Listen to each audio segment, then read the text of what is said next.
Sino ang kauna-unahang apostol ni Jesus? A. Pedro. Anong palayaw ni Pedro sa Biblia?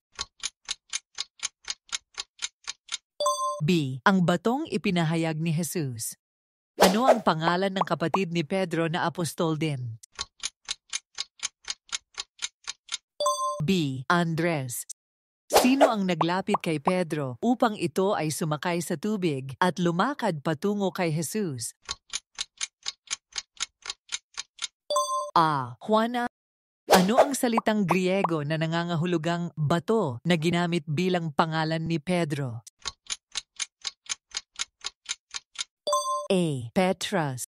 Sino ang nagsabing, kahit mawalan ako ng lahat, hindi kita pababayaan kay Jesus? A. Pedro. Sino sa mga apostol ang hindi nakasunod kay Jesus sa paglagay sa unang isusuot ni Jesus na tunic?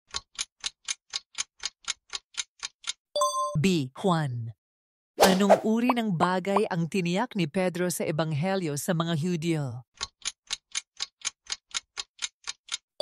C. Pagkakakilala. Anong kalamidad ang sinasabi ni Pedro na magaganap bago dumating ang dakilang at kamanghamanghang araw ni Panginoon? C. Paglindol. Ano ang isapelido ni Pedro? C. San Pedro.